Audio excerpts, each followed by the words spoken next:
Hi, it's Joshua Feinberg from DCSMI, the Data Center Sales and Marketing Institute, and I am thrilled to welcome you to our 3-day training event, day 2 of Data Center Go-to-Market 2025 Jumpstart. If you're just joining us now, we have a couple questions in the chat pane that we'd love to get your input on. Please let us know in the webinar chat within Zoom. Where are you joining us from today? What do you do in the data center industry? And what are you most looking forward to learning at day 3 of Data Center GoToWebinar 2025 Jumpstart? So what is on the agenda for day 2? Let's start by recapping what we covered yesterday during day 1. Yesterday, we talked about Data Center Go-to-Market 101, the foundations to take you through the full program. Then we turned our attention after a brief break, hearing from a couple of data center sales practitioners from all over the globe. Literally, we heard from Patricia Alvina at Siemens in Singapore and John Clayton at Blanco Technology in the UK. Heard their advice on the future of sales. Then we turned our attention to data center sales has changed as your team living in the past. After that, we heard from 2 additional data center sales and marketing practitioners, David Rappaport from Masoto over in Europe, whose company specializes in energy management and power storage. David's a longtime veteran of data center operators. And we heard from Viggy Hegde, who's vice president of marketing at CompuDynamics in Northern Virginia in Data Center Alley. And Viggy is also a very long-time veteran of the data center operator, data center technology space. Then we turned our attention as we head down the home stretch yesterday and during day 1 to talk about how to market and sell to CTOs and CIOs from the perspective of data center go-to-market professionals. So what's on the agenda for today? Today is all about lead generation. How do we generate future clients and get them into our world so we have an opportunity to build a relationship with them and have some of them become our future clients? So first, we're going to talk about data center lead generation 101, setting the foundations for success to attract and engage, to set you up for educating and building trust with the right people in the right places at the right time, and most of all, in the right context. Then we'll turn our attention to more intermediate level topics, data center lead generation 201, how to get to decision makers and larger sales. And as we head down the home stretch, as we land the plane on day 2 of Data Center Go-to-Market Jumpstart, we will look at the more advanced topics, data center lead generation 301. And just like yesterday, there will be some special surprise guests joining us to share their advice on the future of data center sales, marketing, and go-to-market in between these sections. I'm Joshua Feinberg from DCSMI, the Data Center Sales and Marketing Institute. We're all about elevating the role of sales, marketing, and go-to-market professionals in the data center, digital infrastructure, and critical facilities industries. I work with go-to-market teams to help them differentiate, get found much earlier on in sales cycles, achieve trusted advisor status, and to be able to sustain and command sustainable, profitable revenue growth. I also host the Data Center Go-to-Market podcast, where we've interviewed dozens of experts from some of the leading companies all around the globe, from operators, technology companies, facilities companies, construction and real estate companies, outsourced sales and marketing companies, and the full go-to-market team, sales, marketing, account management, product management, channel partnerships, and executive leaderships, including coverage within the operators, including hyperscale, edge, and modular, as well as throughout the broader data center ecosystem. And up there on the screen, you can see some of the guests that have appeared on season 1 and are appearing on season 2, which we're just wrapping up now. A lot of great, exciting guests already planned for season 3. And you can see some of the industry-leading companies that have appeared or will be appearing in upcoming episodes of the Data Center Go-to-Market podcast. By the way, because you're joining us for Data Center Go-to-Market 2025 Jumpstart, just want to put out there, if you know of someone that I should be interviewing in an upcoming episode, feel free to reach out to me on LinkedIn and either can nominate yourself or someone else from your company. Can't guarantee that we'll get everyone on the list, but if you feel there's someone who is extremely well poised to share this kind of advice, we'd love to hear from you. So, data center lead generation 101. What are we going to talk about to help you set the right foundation for success? Whenever we tackle this kind of educational program, we always start by looking at it from your perspective. And when we've asked about lead generation, the most common challenges, the most common struggles that we hear about are finding leads, generating quality leads, reaching and connecting with decision makers, getting the larger customers, getting to the right people, closing deals, awareness, starting and entering new markets. But we're curious about your unique lead generation challenge. Could you let us know in the Zoom chat, Zoom webinar chat, what is your biggest lead generation challenge? So, lead generation 101, we're going to start by talking about how to modernize your lead generation strategy. Then we'll talk about how to provide the right kind of incentives, the right kind of offers, how you can overcome the sales stigma and escape once and for all from the vendor box, and why that's so incredibly important for you to stay out of the vendor box, especially in today's hyper-competitive marketplace, how you can collaborate on game-changing lead generation campaigns, what you can do with your lead generation program, your lead generation campaigns to accelerate sales cycles, how to focus your attention on the most impactful kinds of lead generation.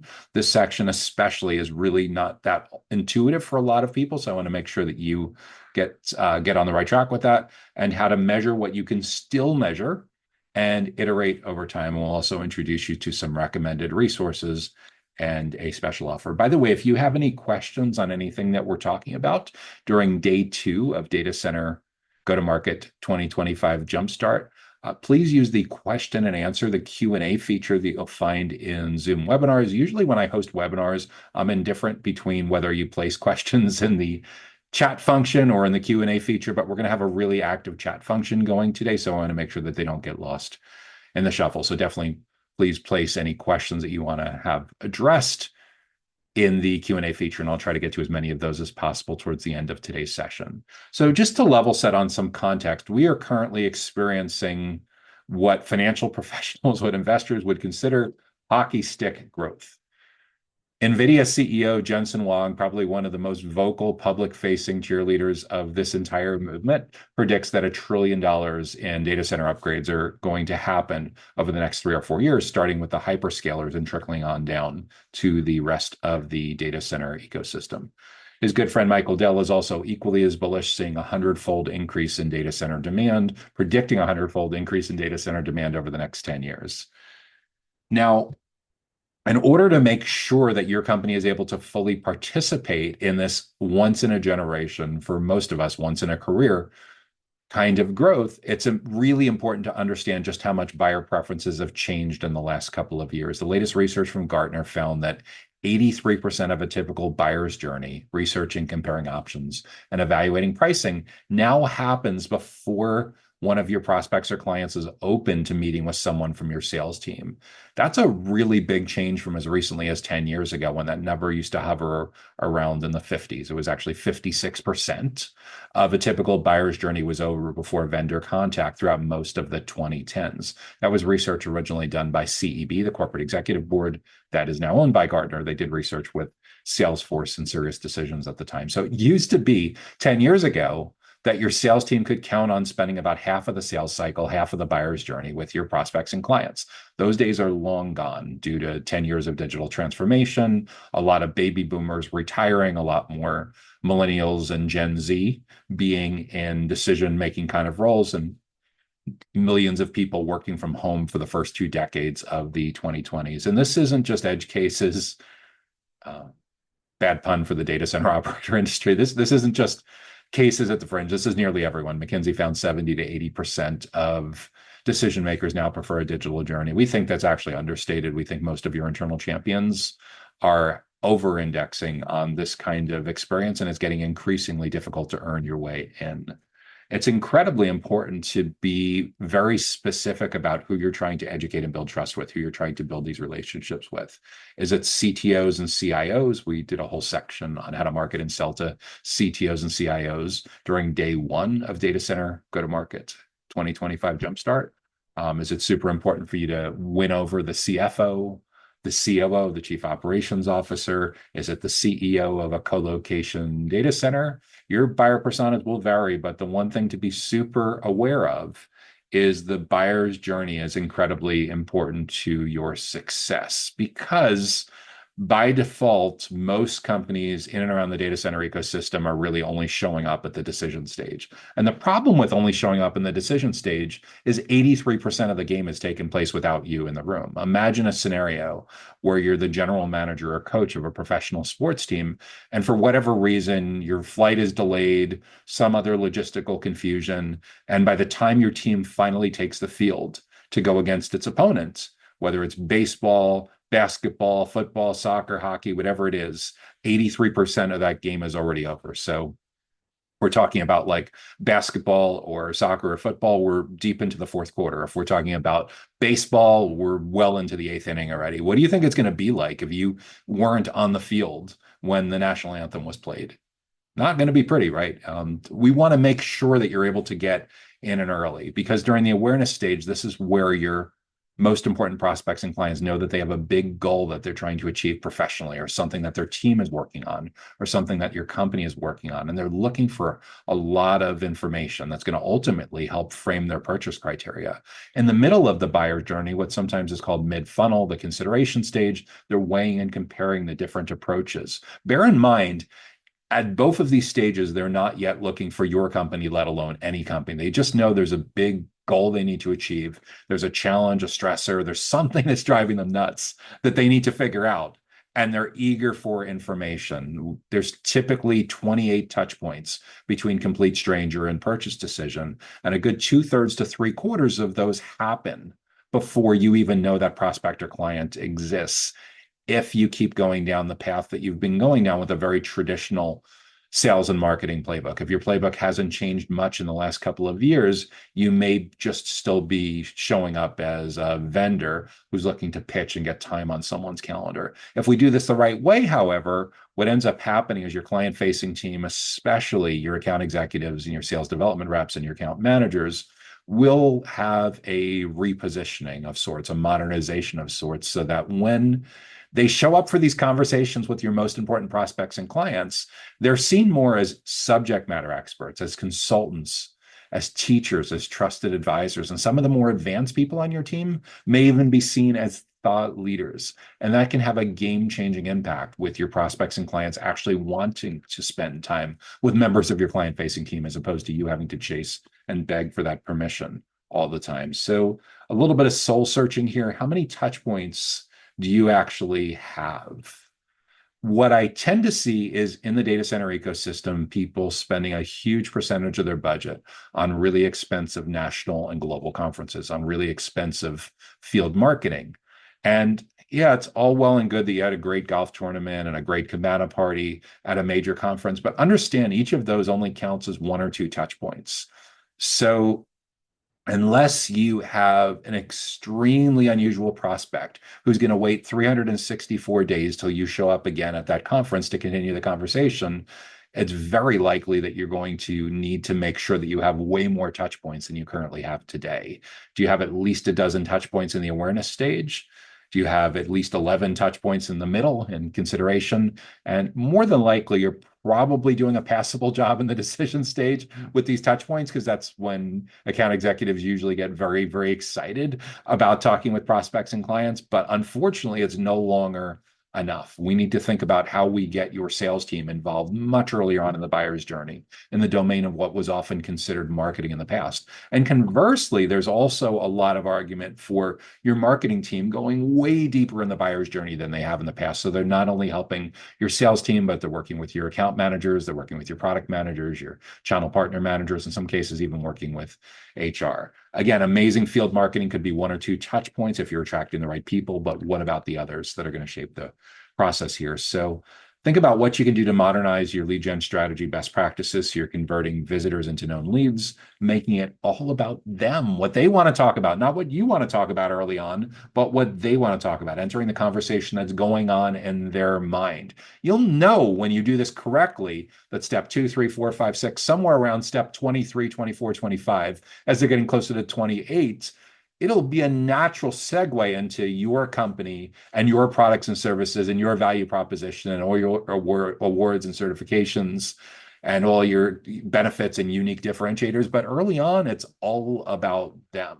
And the better job you can do with understanding what's going on in their world, walking a mile or kilometer in their shoes and showing up in a way that adds value to the professional lives, the more welcomed in you're going to be. So that's a huge part of modernizing your lead generation strategy. Next up, I want to talk with you about providing the right kinds of incentives. It's super important if you work on a team with people from multiple disciplines across full go-to-market, sales, marketing, account managers, product managers, channel partnership managers, that you're speaking the same language, that you're on the same page about leads and sales opportunities. Because if you take a look at the funnel that you see there in front of you, leads are fairly high up in the funnel. Opportunities, which is the step right before customers, is fairly low down in the funnel. And I find when most people from relatively small companies without a sophisticated sales tech or marketing technology stack come to us, they often use these words interchangeably, and that can set up a lot of problems with you and internal stakeholders. So make sure, whether you take a screenshot of this slide or have something similar to this or pop into your CRM or whatever you're using, make sure that you get on the same page about these definitions. Most awareness and consideration lead generation campaigns typically require some kind of content offers or educational events, and they should have a very high correlation, very tight fit with what you learn about when you're doing the buyer persona research. Like if you're targeting a data center facilities executive, for example, if you're from a data center facilities company, the definitive guide to nuclear for data center facilities managers. If you're targeting data center managers, maybe it's the future of data center management in the AI era. If you target CFOs, specifically CFOs from software companies that are on the fence between public cloud and co-location or hybrid or private or whatever you want to talk with them about. Maybe it's the SaaS CFO's guide to comparing public cloud and co-location. And if you talk about issues regarding sustainability, as is a huge issue with many of the data center professionals that I interview in many other regions, except seemingly in the US. The way more interesting conversations lately about sustainability in Europe and Asia. We'll get to that in a few moments. But if you want to have a message, if you want to be uniquely targeting to people that are really tuned into sustainability, you could put out the State of Data Center Sustainability report on an annual basis. Think about the overall vibe, the overall image that you're conveying. If your sales professionals are seen as, what is it going to take to get you into this deal today? What is it going to take to get your deal over the finish line versus teachers or consultants? It's a really, really big deal. When you're looking to convert someone from an anonymous website visitor to a known lead, you're typically looking to try to get them to exchange basically their business card for the value proposition that you're offering on the other side of the landing page. So you can see up here on the screen, you have someone holding a business card. To the left of them, you'll see a lead generation form, and you'll see a landing page offering a free ebook. This is a very, very popular content marketing approach that's been around for the better part of 10 years.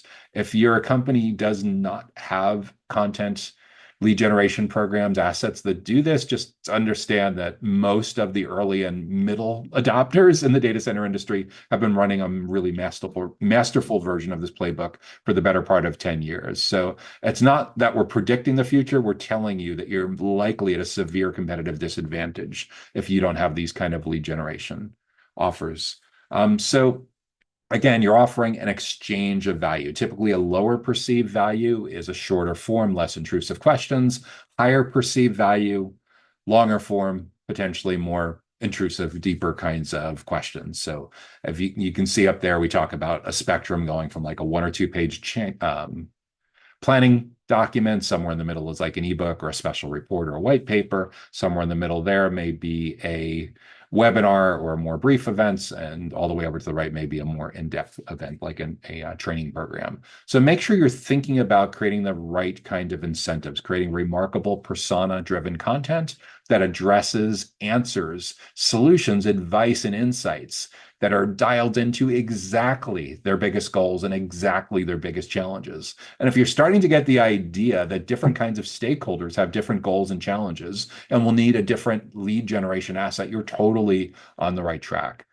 If you're relatively new to this initiative, more than likely you'll need to prioritize, pick your battles. So your most important kind of economic stakeholder, you'll call your primary buyer persona and put more resources there than elsewhere. Your second most important kind of stakeholder on the decision committee will get a little less.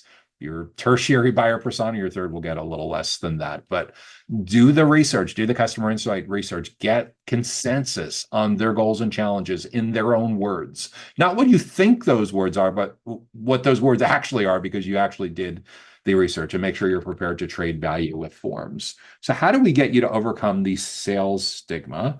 And how do we get you to get out of the vendor box? Think about trustworthy and less trustworthy professionals. We talked about this briefly yesterday in the context of sales has changed, like nurses, doctors, elementary school teachers. I don't know why elementary school teachers are seen as more trustworthy than secondary teachers or high school teachers. Maybe there's some scandals that have made them less trustworthy over time. Pharmacists, military officers, less trustworthy. And again, this was aggregated across research from Yale, Newsweek, Ipsos, WebMD, and Statista. Salespeople are in that low trust box. We got to get you out of the low trust box into the higher trust box. That's a lot of what we're talking about in Data Center Go-to-Market 2025 Jumpstart. So how do we get you to escape from the vendor box? Technology services companies, technology sales reps are often seen as commoditized. Big Four consultants often seen as a lot more elevated. So if you're successful in getting your AEs, your account executives, and your sales development reps, basically your whole client-facing team, to show up and have it feel, those interactions feeling like your prospects and clients are interacting with a Big Four consultant, like someone that works for KPMG or Deloitte or EY or PwC or something like that, you're on the right track. So to overcome the sales stigma and generate more high quality leads, think about what you can do to position yourself as a thought leader, a teacher, a subject matter expert, a trusted advisor. Or at the absolute minimum, even if you're relatively early on in your career, you're relatively new to this industry, make it your goal within the next couple of weeks, the next few months, to be seen more as a great tour guide or a great concierge of your company's existing thought leadership resources that you can point people in the direction of. So what does it take to collaborate on game-changing lead generation campaigns? Again, we know there's a big buyer's journey that we need to cover. We know most of the awareness and consideration stage, if we keep doing things the way we've always been doing, we're not going to have much footprint. We're not going to have much surface area in the awareness and the consideration stages. And that's an enormous problem, because your prospects and clients are learning from someone. Maybe they're learning from your direct competitors, your indirect competitors. Maybe they're learning from non-business model competitors. Anyone that wants to capture the attention, create awareness, and educate and build trust with your intended prospects and clients is competing for attention. So we have to do a really good job of getting hyper specific about who we want to attract and what it's going to take to get them to want to spend time with us. The traditional roles of marketing and sales for sure are changing. It used to be that sales was typically only involved in the decision stage, and marketing owned awareness in the consideration stage. And kind of sales development, SDR, was the bridge between these two worlds.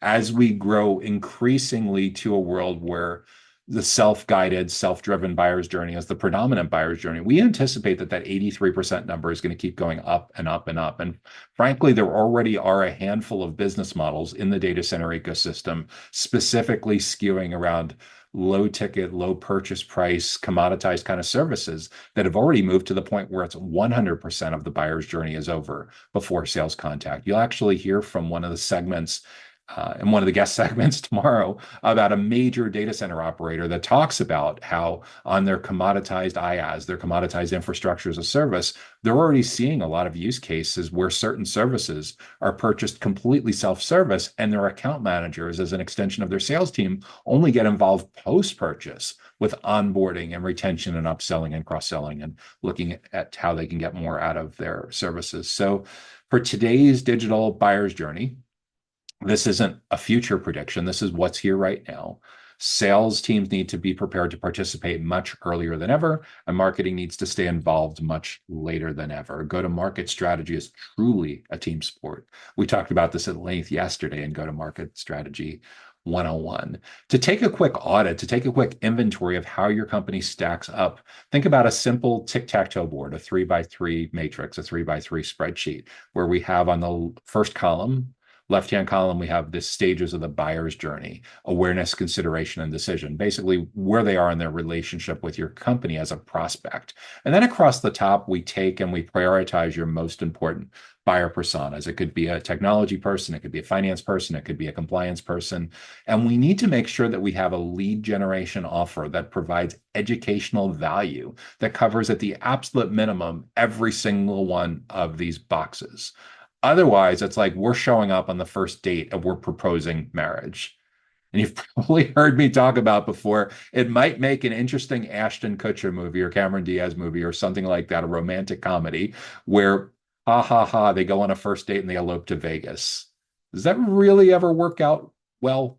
And does that really ever happen in mid-market and enterprise technology? We need to make sure that we arrive early and often so that we have a relationship with our prospects and clients long before they're ready for a sales conversation.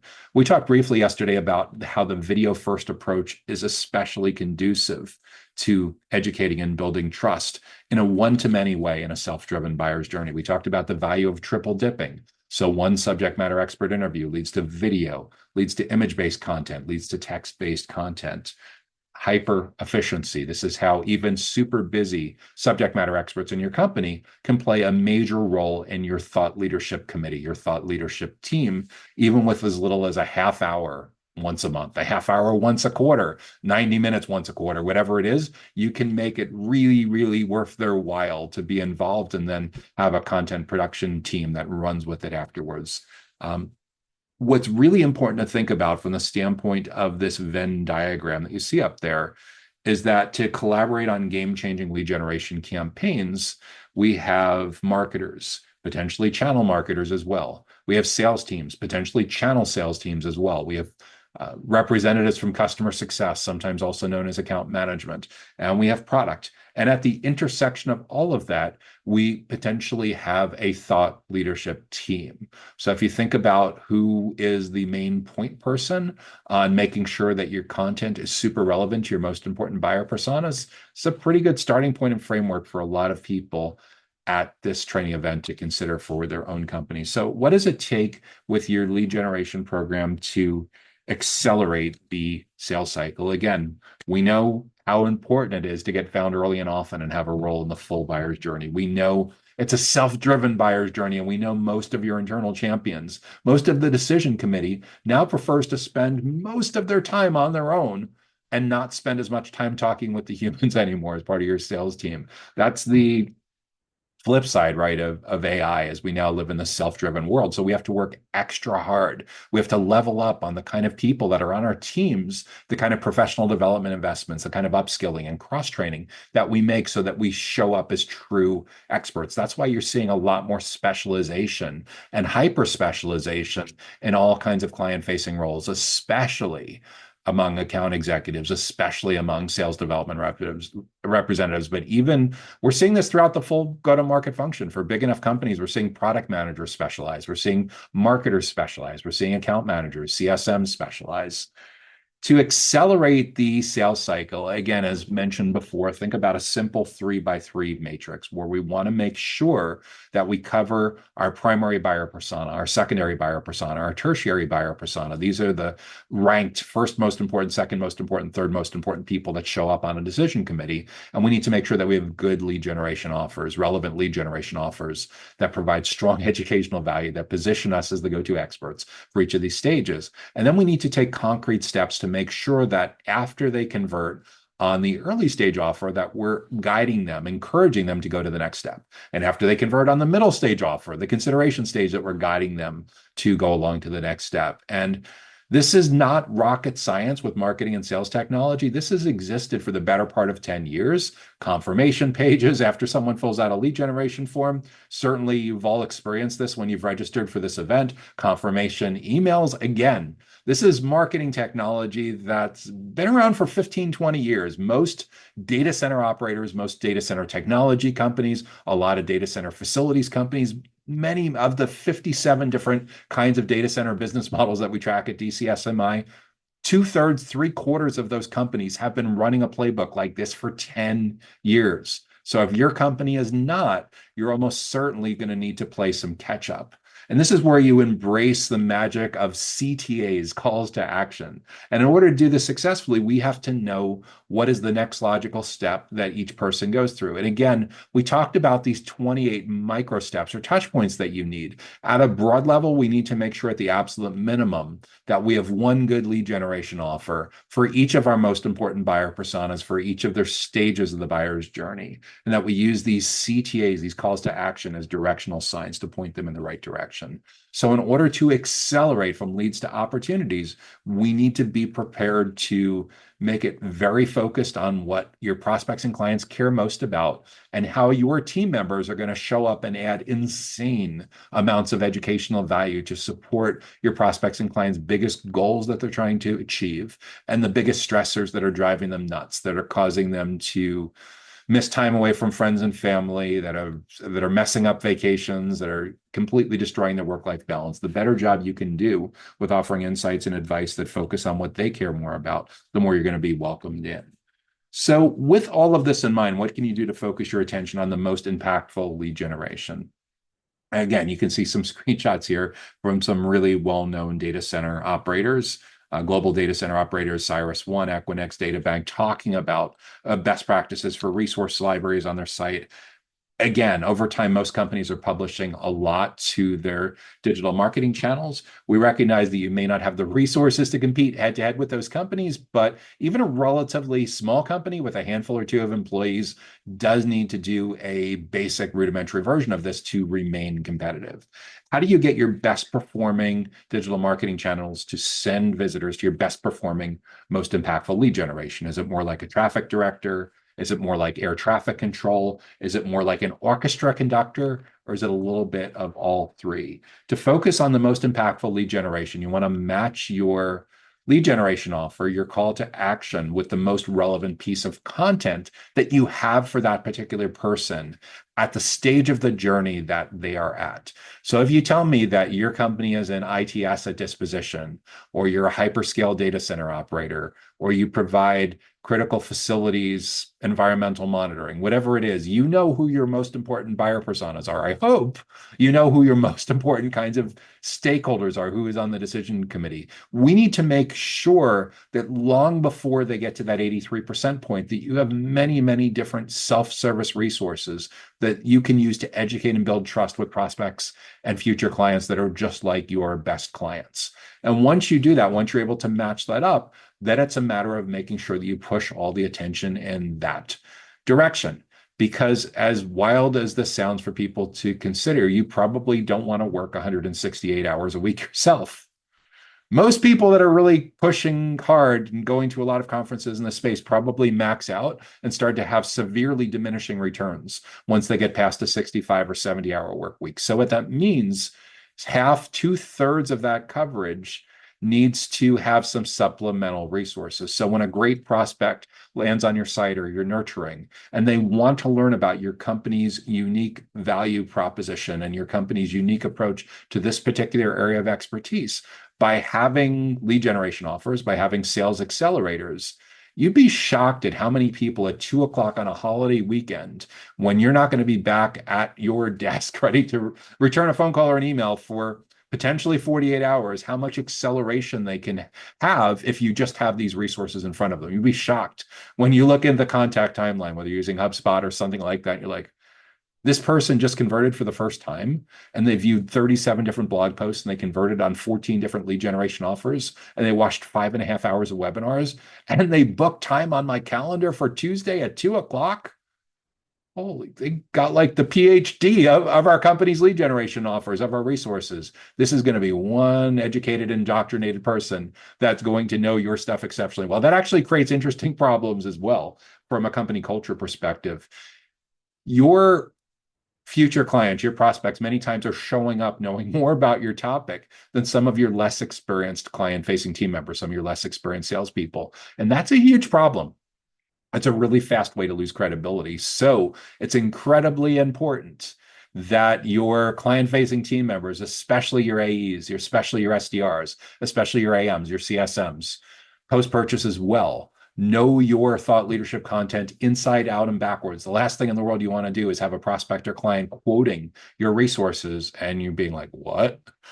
So yeah, it's really, really important to stay on top of this, monitor what's working and what's not, so you can iterate over time and repeat and prioritize what's working, eliminate what doesn't seem to be working. And that brings us to a really important point as well, measuring what's measurable and iterating over time. And the challenge with measuring is for the past 20 years, so much of measuring digital marketing, marketing technology, and sales technology has been measured based on third-party tracking cookies.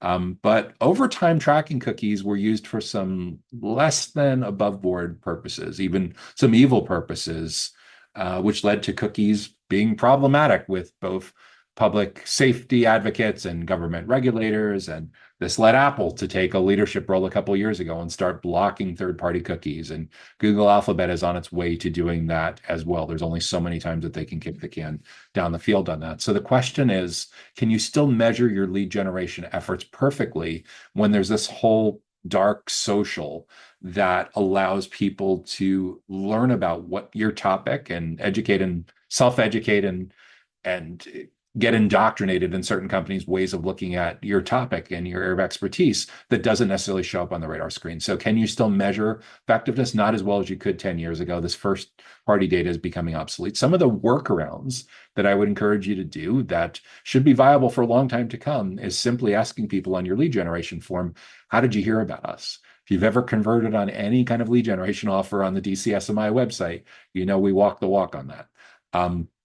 I would also encourage you in your CRM, when one of your sales reps goes to open a deal that goes to advance an opportunity to a certain stage, that you don't let them go to that stage without a required write-in field where they write in that prospect's own words, how did they hear about us? And of course, your sales op team can confirm this, then can compile this to report on this and tell you what's working and what's not. My question for you is, what is your biggest takeaway from what we've talked about so far on Data Center Lead Generation 101? Please let us know in the chat pane. In terms of next steps, remember your prospects and clients have fundamentally changed how they research and make purchase decisions with digital infrastructure, data centers, and critical facilities. We know about the self-guided buyer's journey, but the sad part is most firms in this industry, and this is a global problem, are completely unprepared to confront these once-in-a-generation changes in purchase behavior. It's kind of like they're acting as if their ideal buyer persona is a very late career stage baby boomer who is extremely digital resistant. And that just doesn't map to what most buyer personas show. I'm Gen X, and all the baby boomers that I know in this industry that are still actively working on a full-time or part-time basis, they all love LinkedIn. They all attend webinars. A lot of them speak at webinars. A lot of them watch YouTube videos and podcasts all day long. So with this digitally resistant playbook, I don't really know who people think that they're marketing and selling to, but I would very strongly encourage you to do your customer insight research, do your buyer persona research, and validate what some of your internal assumptions are. For many companies, they're still really living in the past, spending an outrageous amount of their sales budget on business development budget on cold messaging people, cold calling people, cold LinkedIn messages, desperate to try to get just a few minutes on their calendar to come in and do a cold pitch. But your prospects have already spoken and they get their information elsewhere. You're not the gatekeeper of information anymore. To show up now and still be relevant, it's really about showing up more as a consultant and less about a vendor salespeople. Less about a vendor salesperson. This is why the job titles that appear on your email signature, the vibe that people get from looking at your LinkedIn profile, including your job title and other related information. Make no mistake, most of your prospects and clients are vetting you before they take a meeting with you based on what they find on your LinkedIn profile. And of course, if you're doing a lot of field marketing in person, kind of networking, your business card, same deal. So am I saying that everyone at Data Center Go-to-Market 2025 Jumpstart should go in and do a find and replace on their job titles? It's part of it, but it's a much bigger issue, because we need to be competitive with how they get information today, from podcasts, from webinars, from asking questions of their peers on social, watching streaming video, instant access to information. But these changes, they also provide really big opportunities for teams that can position themselves as subject experts, teachers, trusted advisors. And even if you have any questions on what we've talked about so far in Data Center Lead Generation 101, please feel free to drop those into the questions pane in Zoom, and we'll try to get to as many of those as possible towards the end of our day 2 session.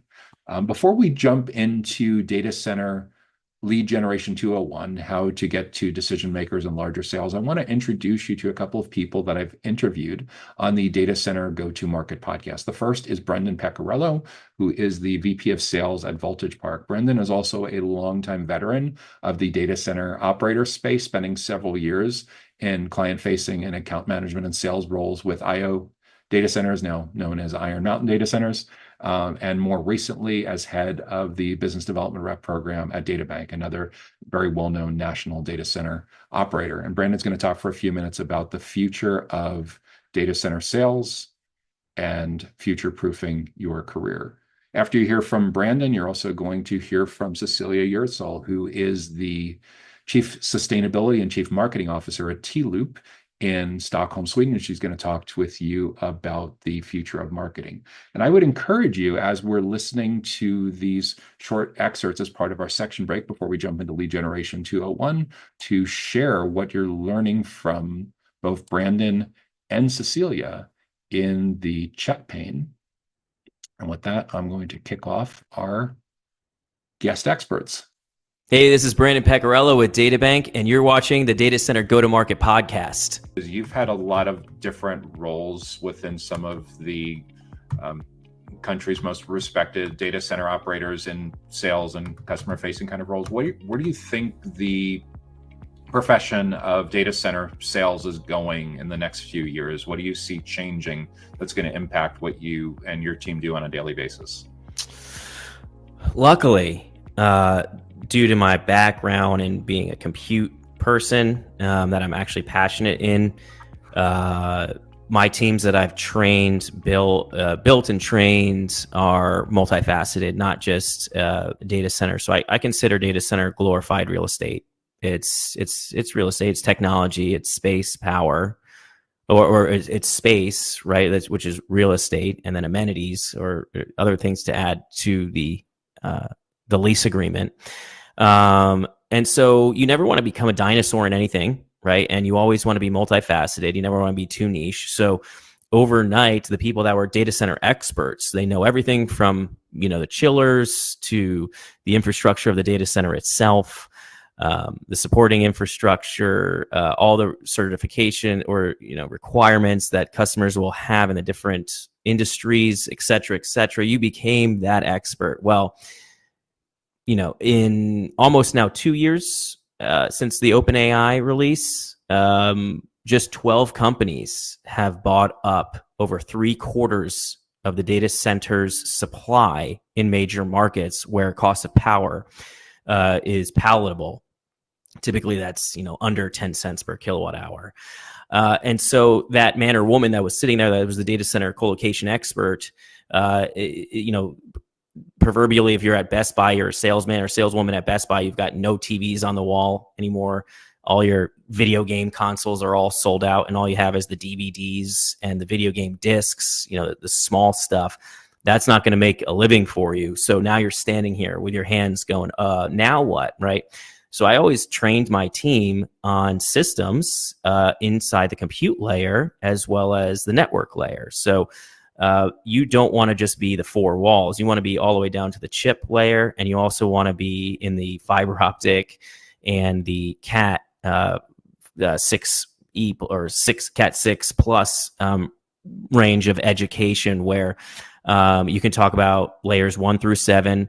You can talk about in an educated kind of roll your hands up, roll your sleeves up fashion, talk about compute and systems to a degree. You don't have to be a Linux, systems engineer. You don't have to be punching things into SQL, but you should definitely know how to provision a Linux server, a Windows server, an SQL server in VMware, or you better darn well know what Docker is and Kubernetes and what the difference is between a container and a VM, and how they operate and when they are useful and when one is better than the other.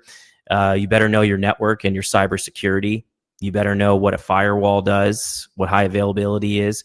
So you really should, again, be continuously being a student of everything that is in your line of sight and that you could put your hands on inside the data center, all the way down to the equipment.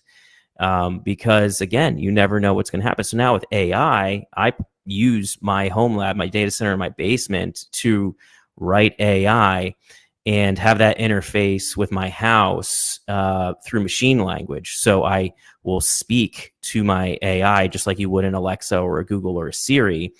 That wave file that captures what I said then runs through a speech to text engine. So it will then, type out, so to speak, what I said. Then that runs it through an actual GPT model, an open source GPT model, figures out what my intent is. I could use slang, whatever I want, and it will figure out what it needs to tell the machines to do.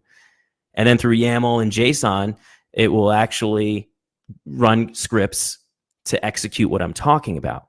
So now I know, through 8 months of programming this, what AI, rudimentary a little bit more than rudimentary AI in linguistics, right? So the GPTs, I know that pretty darn well. But now I have a rudimentary understanding of how they can interface with machine language and start to change things in the world right before our eyes. People keep talking about AI as if AI is just a chat GPT and that, it will write you a paper or it will write you a contract for your tenant in your place. Yes, that's awesome. But what GPT really is it's an interface between us and whatever else we need to talk to. So it's a translator to, let's say, again, machine language. So you could tell it, here's what my intent is, and it might program something for you in Linux. It might draw up an image of what you want. You might tell it, hey, I'm going to cook my spouse a dinner tonight. I have these ingredients in the refrigerator. Give me 3 different recipes from 3 different parts of the world. Gives you 3 different recipes from 3 different parts of the world. And then you say to it, okay, now create an image of that dish that you just gave me a recipe for and plate it and garnish it like it was, at a 5-star Michelin restaurant. And then it'll give you the image, so then you can do that at home and make that dish. Tells you how to make it, what ingredients, and then where to place it on the plate to make it impressive. There's a million different use cases and ideas that I've got that we can go over. But I would say make sure you are learning what is right in front of your face and what immediately comes out. Stay ahead of the curve as much as you possibly can, because you never know in technology when that technology that you're an expert in is going to disappear. Broadcom bought VMware, right? The people at Docker are probably like, sweet, right? This is my job is okay. I've been a salesman or woman here, and now I've got the game just changed overnight, or it could. Hi, I'm Cecilia Hjertzell from T.Loop here in Sweden, Stockholm, and you're watching the Data Center Go-to-Market podcast. Think about the tactical roles of what you do leading sustainability and marketing for a company like T.Loop. Do you envision that there's going to be much change in what you do on a day-to-day basis, thinking ahead 2 years out, 5 years out from now? What does the future of leading marketing look like, or sustainability look like in the data center industry 2, 3, 5 years out from now? Yeah, and it might be so that I hurt some feelings now, but I mean, when I don't come from this industry, I've been working in many other industries. but one of the things that struck me when I started was that the most marketing in this industry is done in a quite old-fashioned way. So I think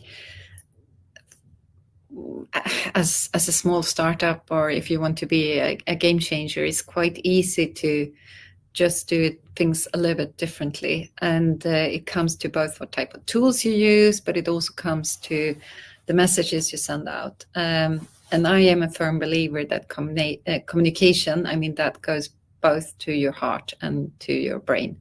So I think especially in my role, where both heading up the sustainability and the marketing, that means that we are in an impact business, and we need to change behaviors, and communication is a good tool for doing that. So just by combining educational, but also trying to drive insight on the market and inspire to that, I think that is probably the most important function that marketing within data centers will have going forward. And just by starting talking about data centers, because today, of course, the most of us are not going around thinking about data centers. We just know that everything works. But I think it's important to put the data centers on the map and also make it real to everyone, to understand what is a data center and what function do we have actually in the infrastructure of the society, which is a rather important one. And I see exactly the same reality that you see, where we have all of these companies that are trying to sell digital infrastructure using a playbook from 10 years ago. And it's almost as if the people that are making these decisions are extremely close to retirement, and they're thinking that their average buyer is also extremely close to retirement. And the reality is, two people like us that are mid-career shouldn't be on the bleeding edge with this. And I, at the risk of overgeneralizing, when I started going to data center conferences 10 years ago, and I was in my early 40s, it was bizarre that I was one of the youngest people in the room. Like, where are all the people that are in their 20s and 30s that are in the early stages of their career? And they're just more, and it's improved a little bit over the last decade, but there's still a lot of work to do. And I think something as basic as like understanding your buyer personas and understanding how they want to consume information, understanding their preferences, how they research, is a super important exercise for so many to do. Yet in a lot of ways, it's getting lost, and there's only so much resources and energy and priorities to go around. So it's challenging. Yes, and I'm happy that it's not just me that is pointing this out, so we have a shared view. But I think there is, but that is also what makes the industry fun, because we can do so much changes altogether in this industry, and make the industry act differently as well, and quite easy. I mean, I think today, with the digital tools, it's quite easy to reach out, which is fantastic, because I mean, I can sit here in Stockholm and still reach an audience globally, just by using digital tools, and it's amazing. Yes, exactly. We have all the superpowers to be able to make influence and create impact. Yeah. A generation ago, if you wanted to have a news program, it was extraordinarily expensive, and you needed to go to broadcast media and buy airtime and production, and it was just out of reach for everyone. And just the idea, the strange part is, with how much pushback there is against this, is the tools have gotten better. It's become increasingly democratized, but webinars have been around 15 years. YouTube's been around 15 plus years. LinkedIn's been around 15, 20 years already. And yet there's still resistors and still relatively early adopters. But they always say the hardest part with digital transformation is behavior modification, changing belief systems, the people part of it. So yeah, that's like one of the biggest roles of marketing, with educating and building trust and inspiring change. But I think the webinars and also this type of, it's amazing because I mean you're sitting in Florida, isn't it so, and I'm here in Stockholm, and we can have this real-time conversation, and I mean it is quite amazing. So we have shrink the world in that sense with the digital tools, but I think still also people, well, that is my best advice to give to marketeers in this industry. Well, that was awesome. I'm so glad that you got to hear from Brandon Peccoralo and Cecilia Hjertzell. Really interesting, too, to find out that Brandon has quite a fan club going on in our chat here. We'll have to see about having Brandon on to do a talk specifically around that sales chat. Actually, all of our guest experts that we've had on throughout the series so far, Patricia and John yesterday, and David and Vicky yesterday, as well as Brandon and Cecilia, have shared some really, really helpful advice, and I appreciate you sharing your takeaways as well. So next up, we're going to talk about data center lead generation 201, how to get to decision makers and larger sales. And whenever I ask people about what they're struggling with getting to decision makers and larger sales, usually the questions I hear about is like basic lead generation struggles, finding the right prospects tends to be a big problem, client acquisition, struggling with getting the right meetings booked with the right people, brand awareness and definition. What's interesting is I don't tend to hear the brand awareness among people that work for huge brands, but there's other issues that as well. In other words, like we've heard from some people in some of these segments who are from extremely well-recognized brands in the data center industry. I don't think they're struggling with brand awareness, but there's definitely other complications as well. Certainly for any of you that have had the experience of working for enterprises as well as mid-markets as well as startups, there's pros and cons with all of those different paths. That's a whole separate webinar potentially, as well as a whole separate podcast series. But brand awareness is a big issue. Differentiation, if you're facing commoditization, is also a big issue. But we're really curious, where are you struggling with most? What's your biggest challenge when it comes to getting in front of decision makers and larger sales? Let us know in the chat pane. We'd be really curious to hear that from you.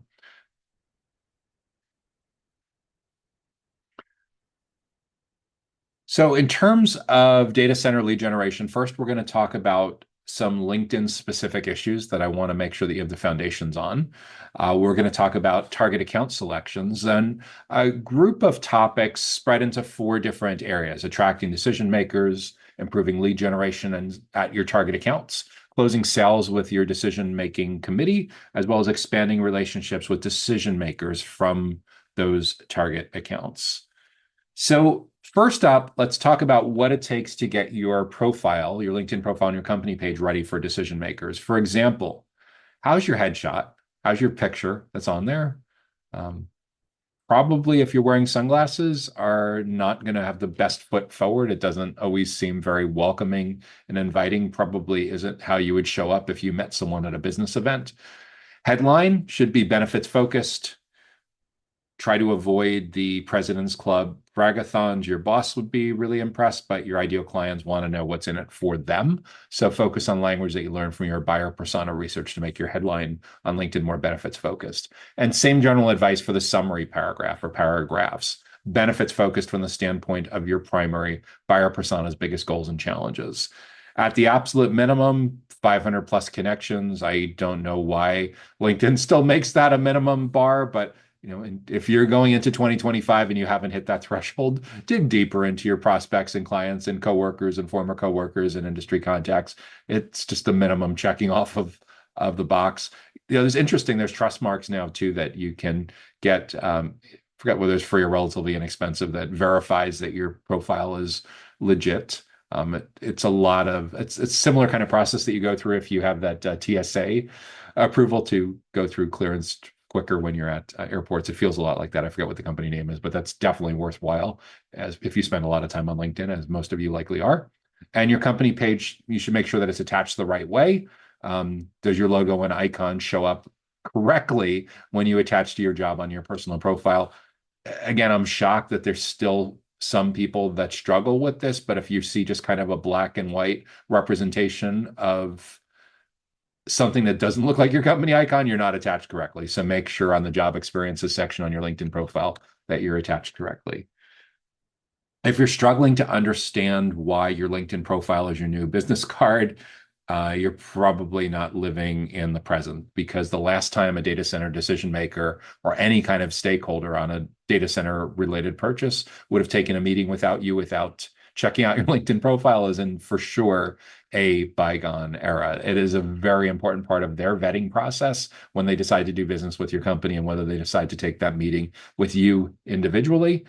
And along the same lines, you should be checking them out just as much as they are checking you out in terms of doing your homework and due diligence. So in terms of growing your connections among your target accounts, you can see up there on the screen is a simple table where we look at 3 target accounts. Let's say, for example, you're targeting Capital One, Booz Allen, and Freddie Mac. I think these were companies that were headquartered in Northern Virginia, but you can use your potentially dozens of companies or hundreds of companies, whatever you're happy. We're keeping track of the total number of employees. We're doing a search in Sales Navigator to limit it to people that have the information technology job function. We did a keyword search to add the word infrastructure because, yeah, there could be some people who are into infrastructure in IT job functions that don't have it on their profile, but more than likely, we want to narrow it down to people that do things that are related to infrastructure. And you can see it keeps getting smaller and smaller. And then we can filter on seniority for just decision makers at the highest levels of seniority, director, vice president, and CXO. And then we look to track how many first degree connections that we currently have that meet all of those criteria. And the idea is to keep coming back every single week and keep repeating this. And by connecting with having more first degree connections that meet this criteria, when you come back next week, you'll have access to their secondary connections. And you keep repeating and repeating and repeating this. And the idea is to have really good coverage among the people that matter most in your target account. So again, search and note the number of first degree connections. If you use a CRM like HubSpot, you can even track how many contacts are in your CRM from a specific company. And again, the idea is that by repeating this each week, each time you go back, you'll see more second degree connections. You can see a screenshot of how this looks for the example of Freddie Mac information technology second degree connections, infrastructure. You can type in keywords there and get more and more fine-tuned depending on what the nature of your product or services. The way you are looking at your first degree connections, if you still look at these as people that you have to know in real life first, you may be really holding yourself back a lot. Most people that are with us for Data Center Go-to-Market 2025 Jumpstart really need to rethink putting a lot more effort into this part of their prospecting. You're looking, by growing these first degree connections, you're getting more of the right people to have a chance to see your organic posts. When they connect with you, they'll potentially be automatically invited to subscribe to a LinkedIn newsletter if you have one. And your superpowers with this is you can send messages to them. Of course, you can send messages to second degree connection through InMails. You can send through group messages, but it's so much better if they're a first degree connection. But use that sparingly. Don't overdo it, making sure that you're focusing on delivering value and entering the conversation that you know is already going on in their mind, because you've done the buyer persona research and you've read their profile and you've looked at what they've shared last 5 or 10 posts. All of that lead intelligence is there. Please, please, please use it. You can also, with first degree connections, invite them to LinkedIn events. A lot of people are likely at Data Center Go-to-Market 2025 Jumpstart because we're first degree connections, and you got invited to a LinkedIn event, which is a phenomenal tool in LinkedIn. You can also invite them to follow your company page, company pages. And of course, by following them and following their company, you can learn about promotions, new jobs, essentially trigger events. So what can you do to spread your thought leadership at these target accounts? For starters, make sure, a lot of people come to us and they're like, how do I get to the decision maker? The reality is it's been probably at least a couple of years to where a single decision maker was making a major decision. People have gotten so risk averse that even if you manage to get a warm introduction to like the CTO of a Fortune 500 company, they're almost certainly going to send it back to their direct reports and their team for you to meet with them and develop consensus first. So it's really a decision committee that we need to care about, which is why we need multiple stakeholders, which is why we need great content, which is why we need great educational events, because this is what gives you legs long before they're ready to be at the decision stage of their journey, when there's a major chance for you to shape the criteria that they use to evaluate all of the different options that are in front of them in your category, to really, really have a dramatic impact on shaping the criteria that they use to evaluate the competitive options in front of you.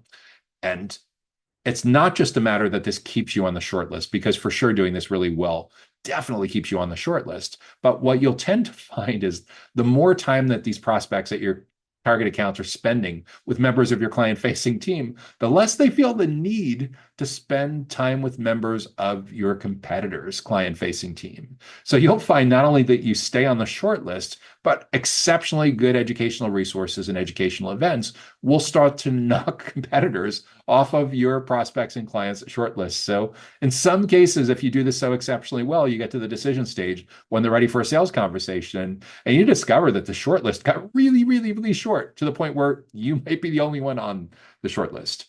The flip side of this is you're really at a massive disadvantage if you only know one or two people at your target accounts in this highly competitive digital infrastructure ecosystem that we live in today. What you'll notice when you have visited DCSMI or converted on one of our lead generation offers is whether it's downloadable content or it's webinars, events, we're always encouraging you to spread this content, spread these event invitations to others on your team. And this is, again, a marketing automation workflow that you could have been doing for the last 10 or 15 years. And a lot of data center operators and data center technology companies and data center facilities companies actually have been doing this for 10 or 15 years. So if this is news to you, if this seems like something that you ought to be doing but haven't, understand this isn't oh, well, we'll get to it next year. No, you are playing catch up at this point. But the basic idea is they get an email after they've converted on a lead generation offer, and on the subject line, who else needs to read this? Who else needs to be at this? Who else needs to watch this? And a real simple sentence, hey, Bob, hey, Sally, we're so glad that you downloaded our ebook on XYZ topic, but did you know when it comes to XYZ topic, it truly takes a village. Typically, there are different team members involved from this job and this team and that team. So with that in mind, who else should read this? Who else should watch this? Who else should attend this?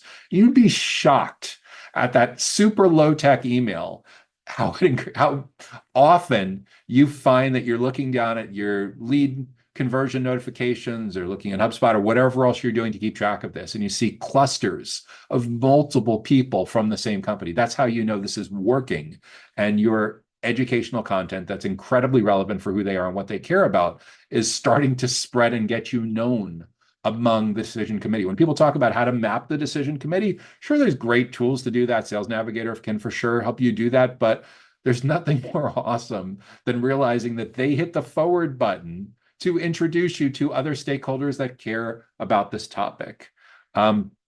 Again, it's debatable as to whether there actually is a single decision maker anymore, or if it's decision by committee.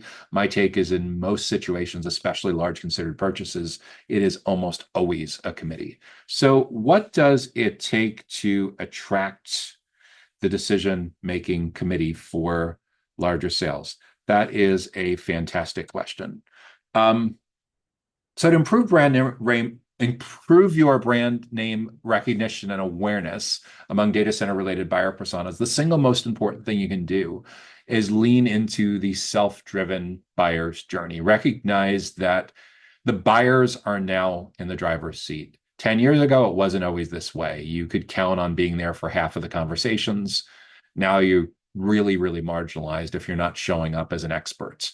So in terms of improving your brand recognition and awareness, we need to get really specific about who this company is, get really tight on our ideal client profile, have a really tightly defined target account list, and then in these accounts, who are the most important stakeholders on that decision committee, rank and prioritize them, and spend significant amounts of time digging into that customer insight research, building out those personas, so you get extreme clarity in their own words on their biggest goals and their biggest challenges. And all of your educational messaging, all of your educational events needs to start with the consensus on what you learned about from that particular person. And the closer you are to using their exact language, the more likely it is that you'll improve your brand recognition and awareness much more rapidly than you are today. A big cautionary note is when it comes to branding and brand awareness. 10 years ago, this was something that creative directors owned. It used to be something that you needed to be like a ninja or PhD in Adobe Creative Suite to own your company's brand. And that still certainly has a role. Customer experience, digital experience definitely matters. But your brand today is everything that the marketplace says about you when you're not in the room. And given that you're not in the room for the first 83% of the buyer's journey now, your educational resources, your educational events are taking the place of what used to happen in one-on-one conversations in the past. So it is exceptionally important to show up in a way that aligns with their preferences and around the goals and the challenges that are top of mind for them. And it's even more important that your client-facing team members take an active role in being part of these educational resources and educational event experiences. This isn't something that you should be punting to a large media company or large events company. Your own team members need to be front and center as the subject matter experts. If they're not, then there maybe is a culture problem internally where the people with the most expertise have no incentive or no interest in taking on this role, or perhaps this expertise is not internal, in which case you should explore consultant, channel partner relationships, whatever you need to do to plug this gap to show up in a way that offers extremely helpful educational event and content experiences for your most important buyer personas. So what can you do to get access to more decision makers? At the highest level, again, get really clear on your ideal client profile. Know geographically where they're located, the range of employee sizes from the smallest to largest accounts. That's a good fit for you in terms of number of headcount. And then the industries that you have extreme expertise on, as might be demonstrated on your case studies or your logos or in your CRM. Once you're really tight on that ideal client profile, build out that target account list of companies that meet that criteria and get really specific about who the people are that you need to educate and build trust with. Naturally, everyone wants to get the perfect bullseye center with the perfect decision maker. The reality is you and hundreds or thousands of other people are constantly hammering that man, poor man or woman, with nonstop interruption messages to try to get time on their calendar. You can certainly try, but it's many, many, many times much easier to start with someone that's a direct report or someone else that's in their organization that is super interested in your educational event and experiences and content on these topics, and then use that interactions with that person to get the lay of the land and figure out what's going on and find out what motivated them to want to convert on your landing page to register for your event.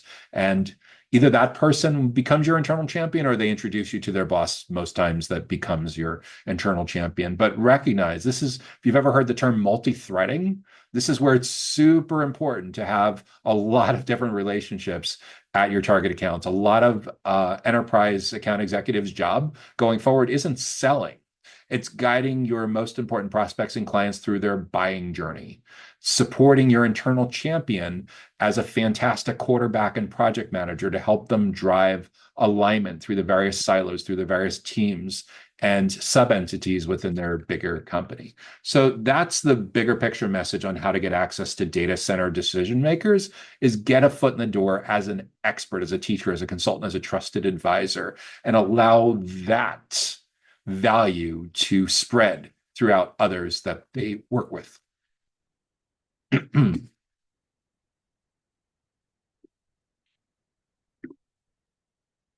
So what's the best way to attract data center managers from larger companies to your company's website? Well, there's two parts of this. One is to have content on your website that data center managers would be interested in reading, listening to, and watching. And I would actually look to cover all three of those formats, all three of those modalities going forward, because they're all really tightly joined at the hip. We talked about the concept before of triple dipping, where everything starts with a video shoot and then repurpose the videos into shorter videos, potentially into image-based content, potentially into text-based content. So have content that covers the full buyer's journey from the value standpoint, from what's most important to the data center manager. In terms of attracting them, there's organic strategies, search engine optimization. That for sure has gotten way more difficult in the last couple of years because of AI, because of large language models disrupting the traditional search results page. There's certainly organic LinkedIn, there's organic YouTube, and then there's all kinds of paid and outbound channels. If you've heard me talk about these topics before, I'm a huge believer in paying attention to your buyer persona research, and 95% of the buyer personas that are relevant within data centers, critical facilities, and digital infrastructure, LinkedIn is an incredibly important channel for your internal champions. The reality is it's hard to imagine someone being an effective internal champion in the 2020s and beyond if they're not at least digitally savvy enough to recognize that this is their business card, this is their resume, and it's just a matter of how often they're on LinkedIn, whether they're on LinkedIn every single day, whether they're on LinkedIn nonstop all day long, or whether they go on less frequently. For most of the stakeholders that we come across with DCSMI, they're checking LinkedIn messaging as often as they check email and as they check text and as they check a Slack channel, meaning like anywhere from dozens to hundreds of times a day. So in terms of attracting, there's 3 basic playbooks on LinkedIn. There's your organic content, there's Sales Navigator driving outbound, and then there's ads using the Campaign Manager tool. If your unit economics allow, if your lifetime value is high enough, your annual recurring revenue, whatever it is, I am a huge fan of using all 3 methods, because you want to make it so when it comes to your fantastic educational resources and events that your decision makers from these larger companies, everywhere they turn around, they're seeing you. This is the omnipresent blanketing of having massive amounts of surface area in their life. So what can you do to improve your lead generation from your target accounts? How can you find prospects for larger sales at the right time? A lot of this starts with continuing to grow your first degree connections on these target accounts. It involves continuing to run targeted ads, driving to your educational lead generation offers, specifically targeted at these large accounts. In case you've never done ads before on LinkedIn, they sometimes have a reputation for being more expensive than Google ads and Facebook ads. And there's a reason why, because LinkedIn ads do something exceptionally unique that you cannot do on any other platform. Company-specific targeting, size-specific targeting, job-specific targeting, the granularity of the people that you can target on LinkedIn, especially within your targeting counts, is insane. It's either picking and choosing them from the campaign manager interface, loading a CSV file, doing an integration with your CRM. There's a lot of different ways to tackle it. But if you have a couple dozen or a couple hundred target accounts where you're looking at potentially massively valuable unit economics, where you're selling large 5-figure, 6-figure, maybe even 7 or 8-figure deals, you might pay $5, $6, $7, $8 a click, or your local currency equivalent. It may cost $50 a lead to get it filled out. But what is it worth to have the CTO of a target account download your special report or register for your webinar? It's worth $50. You're talking about a $500,000 sale, or your local currency equivalent in many cases. So again, make sure that you put this all in context. The idea is to get as much surface area as possible with the right people in these target accounts, where they see your company as the be-all, end-all experts on anything and everything having to do with your niche, with your topical expertise for specific kinds of companies in a specific region, at a specific company size, and for specific kinds of stakeholders. And the granularity of which you can do this on LinkedIn is unsurpassed. And a lot of it comes down to, if you've ever heard that, like, when someone changes jobs, the first person they tell about their job change is their spouse or their significant other. The second person they tell about the job change is LinkedIn.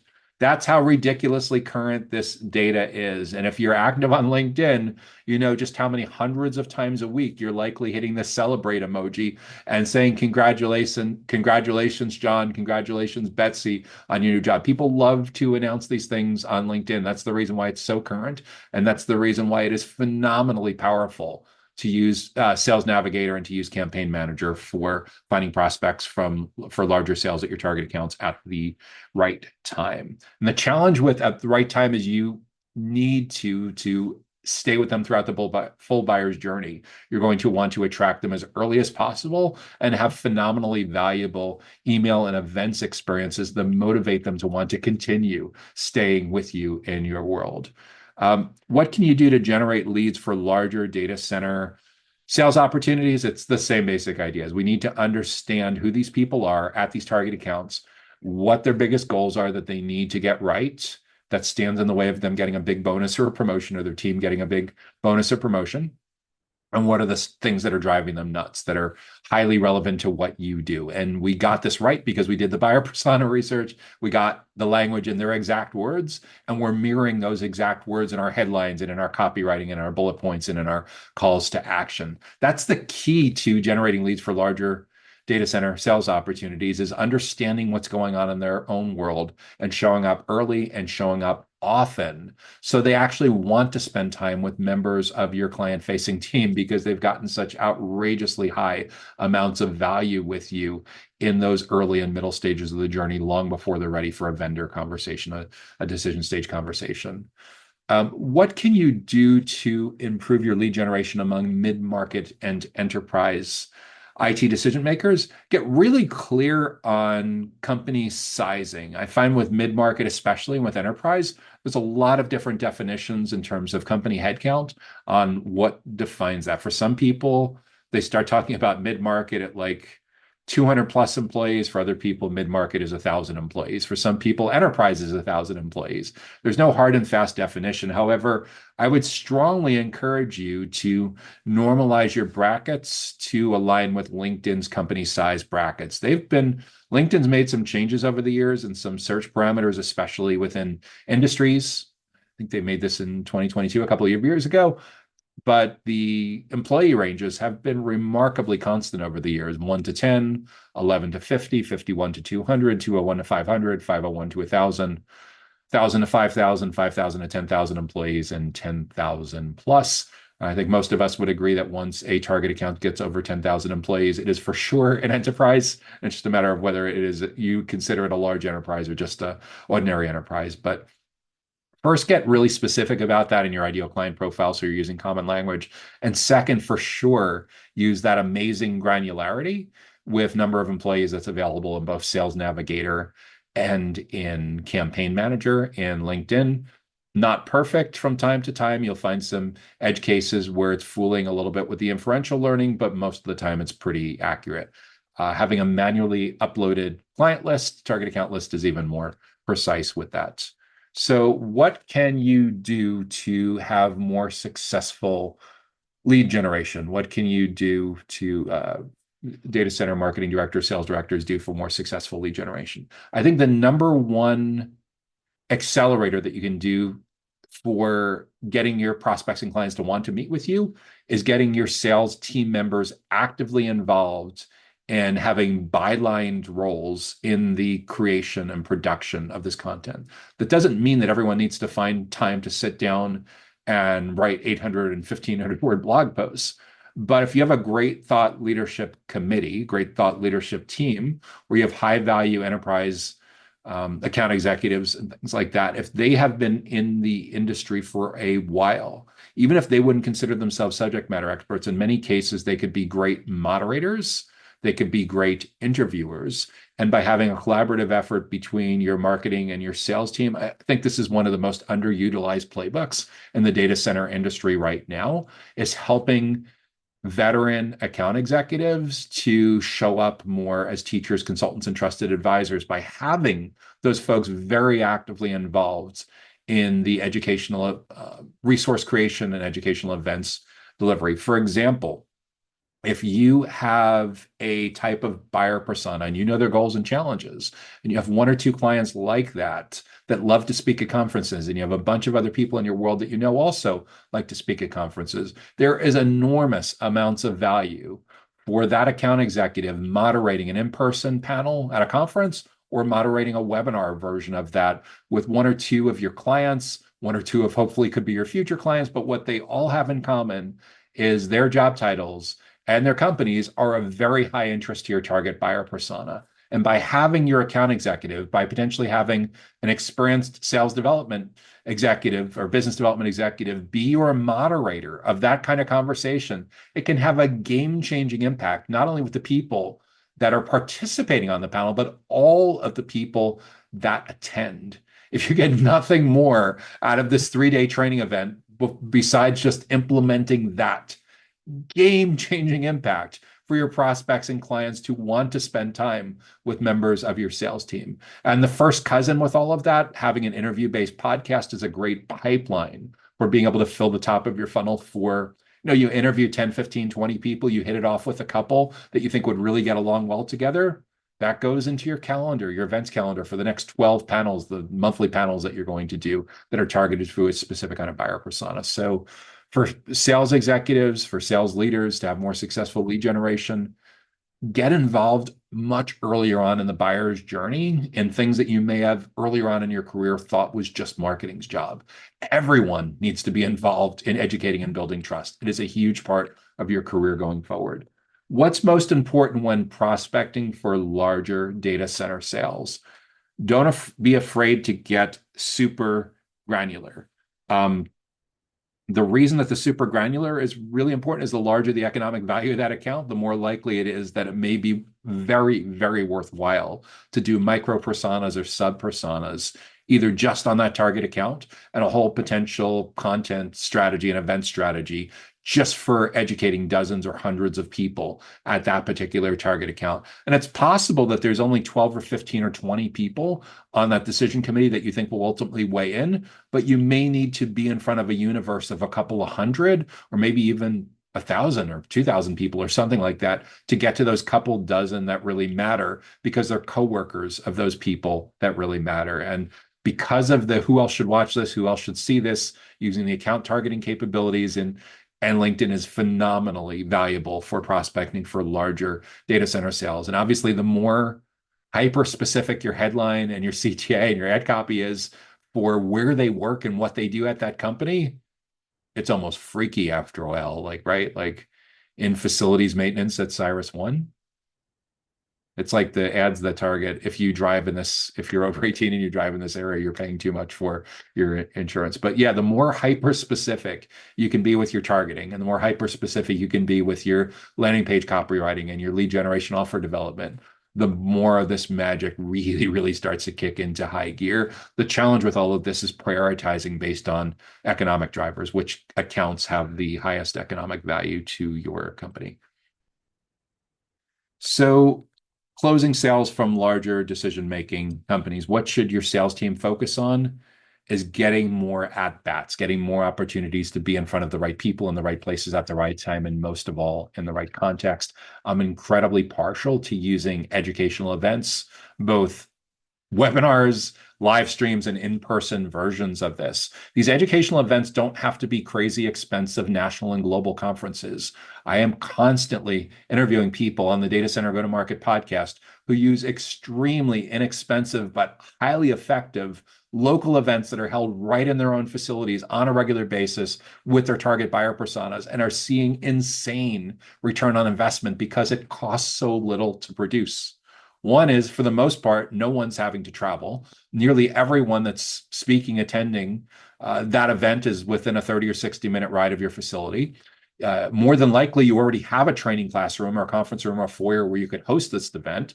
And the reality is, what is it going to cost to bring in breakfast or lunch for 10, 15, 20, a couple dozen really high impact people? Almost nothing, right? Relative to what you would do with a national conference. So most of the work you're likely already doing with your prospecting for having a good database of people to invite in the first place. And this is, again, a very, very underutilized strategy that you're going to see me continuing to bring into the spotlight with additional interviews with the Data Center Go-to-Market podcast, because I think it is a really, really big unlock, especially for small companies that don't have massive budgets that want to make an enormous impact in a local or hyper-local area.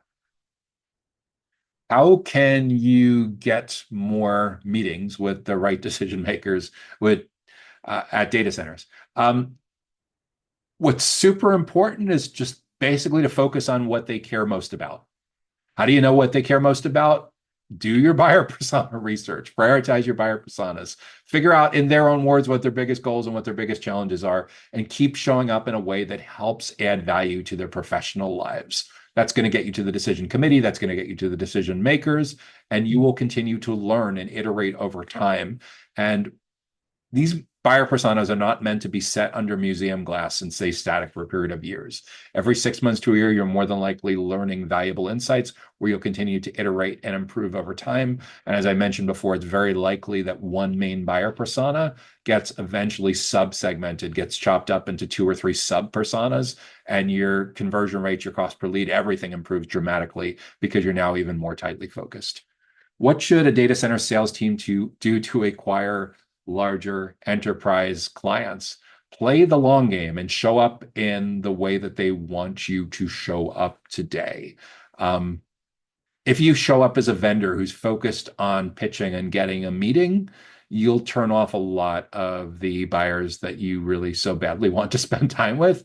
The best advice, as we've talked about at length today, is figure out a way for your account executives and your sales development reps and your account managers to show up more as teachers and consultants and trusted advisors. We are in the trust building business, educating and building trust. And the better job you can do with transforming your company culture, your sales culture, your marketing culture, your account management culture, your channel partner management culture, to be seen in that light, the better things will become for you more rapidly. I'd love to tell you that you're going to be the first person to do this. The reality is data center operators and a lot of data center focused technology companies have been running a playbook like this for the better part of 10 years. So if you're thinking this is something that you might kind of sort of get to next year, recognize in many cases you're playing catch up, adjust accordingly with your efforts.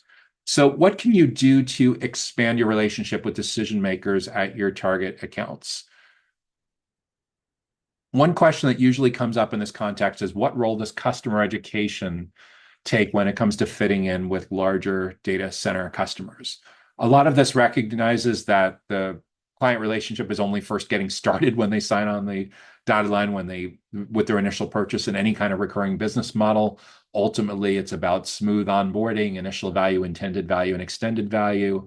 Account expansion, upselling, cross-selling, and customer education, customer marketing plays a massive role in that. So it's still the same buyer persona. You know about all the issues that they had before, but they're now at a different life cycle stage with your company post-purchase. They're an existing customer. So what can you do to lean into what's now most important for that kind of buyer persona once they've become a new customer or an existing customer to continue to educate and build trust and deliver value over time so they become phenomenally enthralled with the value of what your company does and become a great ambassador and promoter of what you're all about. We all need more digital word of mouth in this self-driven buyer's journey. So the better job you can do with understanding what motivates an account manager to get these wins and support that can make an amazing, amazing difference. And in most cases, what you're going to discover is you're going to need marketing resources way beyond just the sales team. You're going to need marketing helping with your account management function. You're going to need marketing helping with your product function. You're going to need marketing helping with your channel partnership functions and your sales enablement functions. And in many cases, it becomes an important driver even with HR. But yeah, customer education plays an enormous role in getting you into larger data center customers. How can your sales team improve market penetration of your data center products, your data center services, what you're all about? I think a lot of this is really understanding your ideal client profile well, building out and continuing to iterate and update on your target account list, and doing everything that we've talked about today, figuring out how you can get in early and often in as many of those 28 touch points as possible. What kind of lead generation attracts mid-market enterprise decision makers? It's simply lead generation that offers extreme value to your mid-market and enterprise decision makers with what is top of mind going on in their world right now. How do you know what's top of mind going on in the world right now? Just keep asking, just keep looking, just keep studying and iterating and figuring out a way to be next level. So you're seen as the definitive go-to experts in your space for these kinds of mid-market and enterprise decision makers. How to improve communication with larger data center customers. Again, lean into the fact that nobody wants more unsolicited email, be super careful when you're sending outbound and inbound, all of this stuff to always be delivering value. From the subject line, the opening hook, the value proposition, the call to action, make it all about them, what they care about, highly relevant, extreme value. If you use those two guiding lights to always think about it from their perspective and how those communications, whether it's email, whether it's social posts, whether it's videos, whether it's webinars, always think about it from their standpoint and how you're going to help them do their job better, how you're going to help their team knock it out of the park, be more competitive, achieve their goals, solve the biggest problems that are driving them nuts. The better job you can do with that, the more your communications will improve with larger data center customers. So that brings us to the end of Data Center Lead Generation 201. I am curious, what is your biggest takeaway from Data Center Lead Generation 201 when it comes to getting to decision makers and larger sales? Let us know in the chat pane. If you have any questions on what we've talked about today so far in Data Center Lead Generation 101 or Data Center Lead Generation 201, how to get to larger sales and decision makers, please place those in the question and the Q&A panel in Zoom, and we'll try to get to as many of those as possible towards the end of today's session. And before we head on to the final stretch of Data Center 301, our advanced tactics, I want to introduce you to some special guest experts. Jonathan Evans, who's the owner, the president of Total Data Center Solutions in the UK, works throughout Europe on data center related development issues. He's going to talk with you briefly about the future of data center sales, marketing, and conferences, especially relevant for co-location operators. And you're also going to get to hear from Inese Pētersone, who's the data center product manager for Delska, a major data center operator in the Baltics, talking about the future of data center infrastructure project management. And I would also encourage you, as we're going through and listening to those segments together, to please share your takeaways on what you're learning from Jonathan Evans and Inese Pētersone. With that. Hi, it's Jonathan Evans from Total Data Center Solutions, and you're watching the Data Center Go-to-Market podcast. So, Jonathan, given your background in developing new data centers and with a strong sales and marketing capacity with that as well, what do you see as the future of that kind of role going forward, given that the core audience for this podcast are people in and around the data center that work in sales, marketing, customer success, or product channel partnership kind of roles? How do you see that changing in the next 2, 3, 4 years? I think there'll be more emphasis on online podcasts and more emphasis on LinkedIn, which is a phenomenal marketing tool, and less emphasis on conferences. I think the conferences are great fun and they're great to go along to network with your colleagues. But the question is how much, if you're a co-location data center operator, how much you benefit from going along to these conferences, because they don't seem to attract many end users or enterprise customers. So it's mostly the suppliers of the equipment who benefit because they sell on to the co-location companies. But for the co-location companies, finding clients who attend these conferences is very difficult. I could probably do as well working on LinkedIn for a morning, looking for new contacts, as I could going to an exhibition for 2 or 3 days and spending a significant amount of money at the exhibition, and especially if you exhibit there. So although it's good fun to do the networking and meet your colleagues and talk about the industry, I think that side of it is not as productive as the social media side, primarily the LinkedIn, to be honest. And that's what I've been working hard on the last few years is that side of it. First of all, raising the profile of the company on LinkedIn, and then having a really good website to back it up when people go there, and then have lots of monitoring of the website, who's visiting the website, etc., etc. Lots of Google ads, lots of LinkedIn ads, monitoring which are the most effective. All around that, really. Those are the things which I think are going to predominantly dominate the industry going forward. A lot less interesting than going along to a few exhibitions and having a few beers with your colleagues, but I'm sad to say that's the way it's going to go. Yeah, I think a lot of the groundwork for those changes may have been coming up prior to the pandemic, but I think 2 years of people working at home and getting really comfortable with video conferencing and having so many different aspects of our personal lives, people getting super comfortable buying groceries online and making all kinds of arrangements online and many times preferring self-service over assisted. Like, yeah, it's easy to see how we're going to end up going down that path with different changes and preferences. And you have, whenever someone is deciding whether to go to a conference or exhibit at a conference, of course, they should look at the media kit of who attended last year and who they think is going to attend this year to make sure it lines up with their core customers. And yeah, interesting. I've done a lot of work with co-location data centers and the intersection with co-location and managed services, and a lot have really struggled with figuring out how different their playbook needs to be compared to enterprise vendors in technology facilities. A lot of these conferences, people look like they're having a great time and they're building lots of great contacts. How that leads to revenue and how that puts opportunities on their deals board, I don't know. I think there's no doubt, that for suppliers of equipment, going along to Data Cloud in Cannes in a couple of weeks will be great because all of the co-location companies will be there. So for those guys, I advised some construction companies to attend Data Cloud a few years ago in Monaco, and they did, and they spent a lot of money on a stand, and they more or less established their business on the back of that exhibition because they met all of the co-location operators, they met all of the hyperscalers, and it was great for them. But when it comes to being a co-location operator, going to the conference, looking for potential customers for your co-location, it's a lot more of a struggle.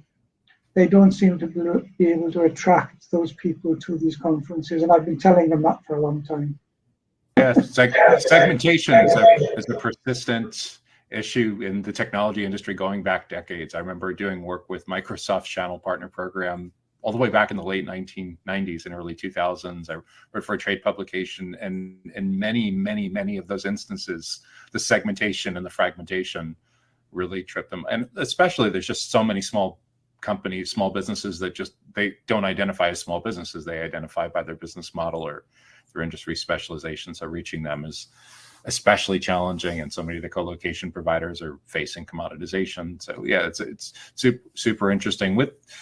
Hi, it's Inese Pētersone from Delska, and you're watching Data Center Go-to-Market podcast. What do you think the future of being a product manager in digital infrastructure is going to look like a few years out from now? Do you think a lot of the same processes and initiatives that you've used in the past will continue to stay the same, or do you see your role changing going forward? According to my own role and my own tasks, of course, I see that I might change something because everybody has to change something. Of course, you can change in your current role. You can change the way you talk, the way you work.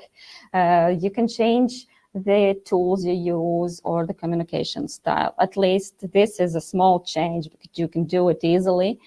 But of course, I see that constant growing in company or in business or in industry is a very important thing. Actually, while working in DIAC and now for future in Delska, I've always seen that this company is trying to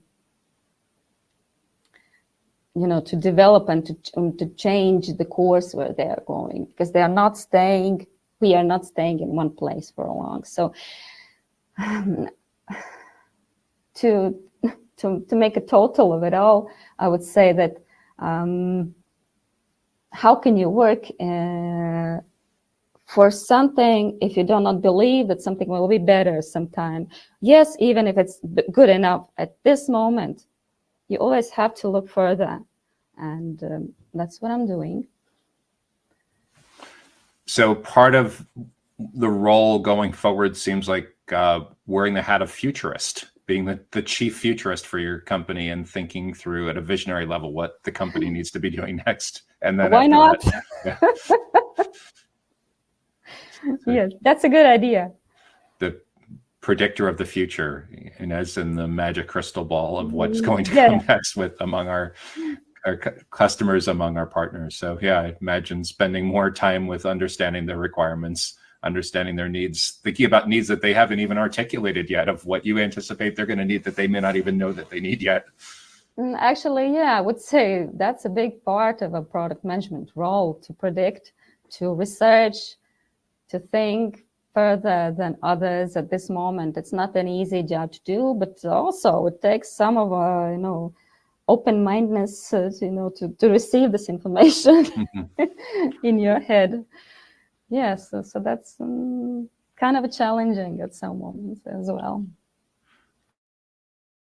Wow, wasn't that great? I'm so glad that we got to hear from both Jonathan and Inese talk about the future of data center marketing, sales, conferences, and product management, anchored from the standpoint of data center ecosystems, data center operators, data center technologies. Again, feel free to share your favorite takeaways from Jonathan and Inese in the chat.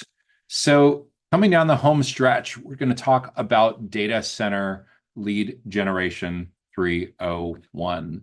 And typically when we're talking about this, people have questions about building a quality pipeline, brand recognition, educating customers, sales and cycle and procurement timelines, targeting, message penetration, setting up meetings, transitioning into a business development role. So I'm really curious, what do you feel is the number one struggle that's preventing you from crushing your lead generation goals? Let us know in the chat. So again, we talked about earlier how important it is to use the right terminology. If currently there are multiple stakeholders in your company that talk about deals and revenue and clients and leads, make sure you're on the same page about leads versus sales opportunities. Feel free to take a screenshot of this or look into your CRM and see how you're currently categorizing this, whether you're lumping both of these into the same category when a lead really is generally earlier and an opportunity is generally later. There's also marketing qualified leads. And again, this is something that comes up more in larger companies, mid-sized companies where there's a significantly sized marketing department, but strangers will typically become leads through an interaction with your company. Either they complete a form on your website, they'll do a live chat, or they'll call someone, I think, kind of the old-fashioned way, or booking a meeting the old-fashioned way. Or as the industry loves, they may become a lead because they visited you at a booth at a conference, heard you speak at a conference. A lead gets promoted to a qualified lead, a marketing qualified lead, when marketing feels that that lead merits attention from your sales team. And a marketing qualified lead gets advanced to a sales qualified lead, an MQL becomes an SQL, sometimes called a sales accepted lead, or an SAL, when a human from your sales team has reviewed that lead and confirmed that, yep, this lead looks pretty good and they merit attention from someone on the sales team as a potential customer. So engaging with more intentional lead generation requirements requires, by definition, that you have a good, solid integrated marketing and technology stack, a good CRM system. So there's a single source of truth about what the relationship is with various life cycle stages within your company. And also making sure to properly segment leads by life cycle stage to prevent a whole host of potential problems around brand damage, sales cycle derailment, and customer success. It's really important once your sales team is starting to email an opportunity at a later stage that someone owns that contact. So they're not getting random communications, because the last thing in the world you want to do is for a sales contact that's an opportunity to get treated like a lead, and vice versa, or as a customer. So it's really important to make sure that you're super clear on how you're using life cycle stages for driving your communications within your company. So what does it take to transform strangers into known leads? Element and LinkedIn did some research a little while back, and they found that half of decision makers engage with thought leadership for at least an hour a week. And they found that half of the decision makers feel that thought leadership has a big impact on their purchase decisions, but most of those decision makers do not have a very high opinion of that thought leadership. So if you're in a position to be producing and promoting this thought leadership, this is a call to action to you to level up in a way that provides value to your intended audience. The lead you desire most will typically be an intersection of a specific prioritized buyer persona and a buyer's journey stage. Look, anyone can purchase a lead list or scrape a website, but how many of those people actually want to hear from you or get dumped into your sales process right now? Some of them may be interested in some of your educational resources, but the likelihood of a complete stranger wanting to jump into marriage on the first date, to elope with you and go directly from complete stranger to a high pressure sales interaction, probably not the best use of your resources and brand equity. So to make this work well, your company needs to be laser focused on, with its resources, on the people and the companies where you know that you can profitably and cost effectively deliver irrefutable customer success. Taking someone from stranger to known leads, they should have a really deep visceral reaction when they come across your content, when they come across your experiences of like, wow, how the heck did they know? How do they know how much that challenge was bothering me? How do they know how much I wanted to throw the computer out the window, or what's stressing me out so much to cause sleep and time away from friends and family, and what ruined the vacation? You know, because you asked a bunch of people like that, you studied what they're saying in their own words, and you found the consensus on their biggest goals and challenges. Then once you have that information, think about how your website is doing at converting more of those visitors into known leads, so you can begin to have a productive relationship where you continue to educate and build trust with them over time. And the over time is a very, very important part of it, because in most cases, you're talking about long considered sales cycles. You will, by understanding the muscle memory, the pattern recognition on what step 2, 3, 4, 5, 6, all the way through 28 actually looks like, you can proactively suggest next steps. And that will, in many cases, result in dramatic sales cycle acceleration. But once you understand like the journey for a CTO, for a data center operator, for a mid-market manufacturing company with a certain amount of sizes, it's highly likely that 80% of those CTOs are going to go through a very, very similar journey. So the goal with doing this is to educate and build trust, help to frame what they should be thinking about that they may not have even thought about, because you know what the next logical step is for someone like that, and provide these unique insights. In terms of your positioning, we've talked about revisiting cold emails, cold calling, cold prospecting, confusion multiple times. We've talked about the value of showing up early and often in the journey as a subject matter expert, as a trusted advisor, as a consultant. Before you do cold emails, make sure that you've taken time to really dig into their company page to understand what's going on in their world, to really dig into their profile, to understand their activity, how they self-describe themselves and their about, their employment, like how long they've been in their current role, if there've been any changes within their current company where they worked with before. You may find that you worked at the same company at similar time in the past, and that's certainly an interesting conversation starter in many cases. And learn about the company from its website. And it's interesting that as much as these used to be differentiators a couple of years ago, some of the AI sales development tools that are out there are completely ruining it, because a lot of these superficial shows of familiarity and stuff in common have now become so commoditized that you're going to have to keep leveling up to really stand out with this. Some of the ways that you can do that, if you've found that you've seen them speak at a conference or a podcast, or they've joined a new company or got a new promotion, or they've offered a specific, they've created a really compelling piece of content, don't brown nose, don't do over flattering with all of it, but relevance. That's the key to all of this, but make sure that it's not seen as superficial, self-serving relevance, just to get the conversation going. So what can you do to position yourself as an industry thought leader? We've talked about this big 4 positioning. Can selling be a noble position? Absolutely. If you continue to reinvent yourself in a way that positions yourself as a helpful expert resource, where you're helping and guiding your prospects through their purchase process, through the decision-making process. Remember, they have access to an absurd amount of information on search, social, videos, webinars, voice search, review websites. We're all competing for attention. How well you and your company do with empathizing with the struggles and goals of your most important buyer personas, that's where the pedal hits the metal. And the better job you can do of truly understand what's going on in their world and showing up in a way that's a helpful expert, a guide, an educator, a trusted advisor, that's the new table stakes with all of this, to have an active role in their buyer's journey.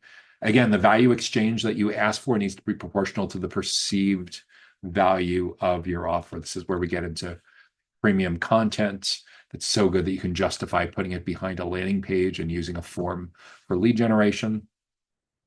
And you can see some examples here that many of you have likely converted on the DCSMI website or similar websites. Like this is one for an ebook called The 22 Data Center Technologies that Go-to-Market Professionals Need to Learn About. You can see it's got a video above the fold. It's got a headline. It's got compelling copywriting, bullet points, page number references, and a lead generation form. Just as value is inherently subjective, premium content needs to be created for individual buyer personas for a reason. Because CFOs care about different things than CTOs, and CTOs care about different things than chief revenue officers or chief commercial officers. And people in those roles in different industries care about different things. The more specific you are with your value, the more intentional you are with your premium content and your lead generation offer focused on one particular person at one stage of the journey, the more it's going to resonate, whether you're marketing to CTO Tammy, MSP Managed Service Provider Mark, or Colo Greg, and regardless of whether you're talking about a lead generation offer at different stages of the journey. Premium content could be ebooks, white papers, research reports, checklists, templates, webinars, tools. You almost certainly have experienced a lot of this over the course of your career, and there's a reason that people continue to use these, because when they're done well, they're very, very effective. When they're not done well, they're the opposite of effective. The goal is to educate and build trust and deliver a lot of value that turns your leads into nurtured leads and eventually into sales opportunities. So what can you do to turn your website into a lead generation factory for the AI era? Your website pages, your landing pages, your blogs all live within a content management system, and they all serve a certain purpose. It was interesting, 10 years ago, I used to actually get pushback from a lot of co-location operators that they were afraid of content management systems or afraid of commercial content management systems. It's kind of funny to think about this now, but at the time, as many of you know, I was heavily involved in the HubSpot solutions partner ecosystem all the way back in the early 2010s, around the time that HubSpot went public. There was actually people who said to me with a straight face, we don't want to migrate our website into the HubSpot CMS in case HubSpot goes out of business. Ooh, if they had only held long on that stock for the entire time when they said that through to today. The key thing is, if you are in the business of creating and promoting content, you really need a content management system. The idea of hand coding a website where every single website needs to be done by a developer is just going to slow you down. The reality is relatively non-technical people on your marketing team and sales enablement team and product marketing team need to be able to put up blogs and put up landing pages and update website copy with an alarming amount of frequency. Sure, you need to have a good process with all of it, but the last thing in the world that you want at this stage to be competitive is to have to wait weeks to update simple content on your website. So you can see there's website pages with embedded videos, there's landing pages that do all different purposes. Landing pages typically do the actual lead generation. Sometimes there's pop-ups or chatbots doing that, but it's usually the website pages and the blogs that are delivering those website pages to specific landing pages. Sometimes you're driving direct traffic through there from a social post or an ad, but a lot of times you're using blog posts and website pages. Again, this gets back into the calls to action, the CTAs as traffic directors.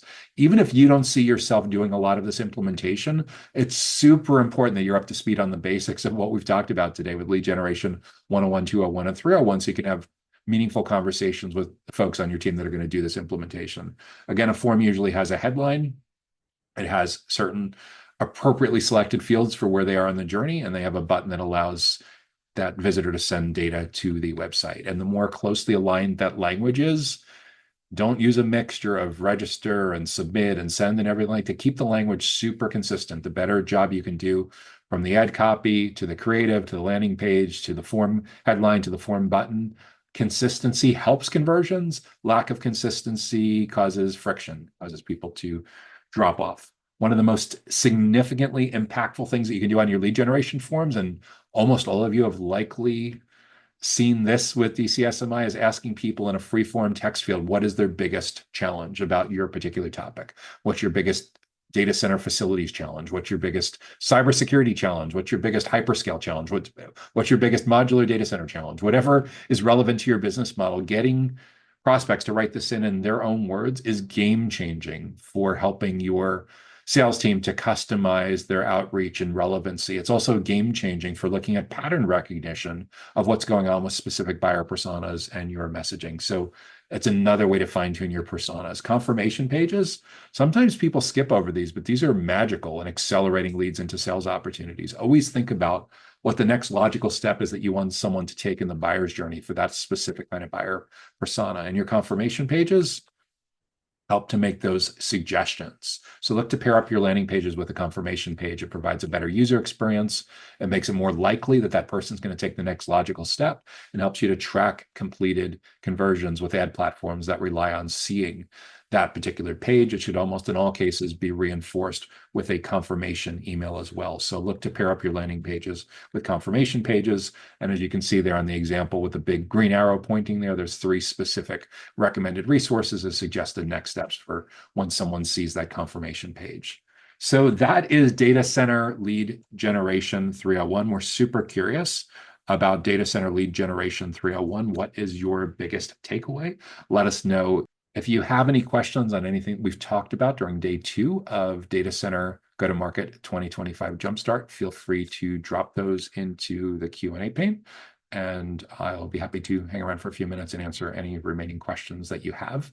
Just to recap what we've covered today, we started today talking about Lead Generation 101, then we moved into Lead Generation 201, specifically getting to decision makers and larger sales, and we just wrapped up with Data Center Lead Generation 301, looking at some advanced strategies for generating and accelerating more of your leads into sales opportunities. Tomorrow for day 3 of Data Center Go-to-Market 2025 Jumpstart, we'll be looking at 2 specific areas: how to close sales faster with your data center leads, as well as how to find the right data center niches. And Joshua Feinberg from DCSMI, the Data Center Sales and Marketing Institute. If we're not currently connected on LinkedIn, feel free to send me a connect request and just mention that you are on our 3-day training event, and look forward to connecting with you, and look forward to seeing you back for tomorrow for day 3. Take care now and enjoy the rest of your day.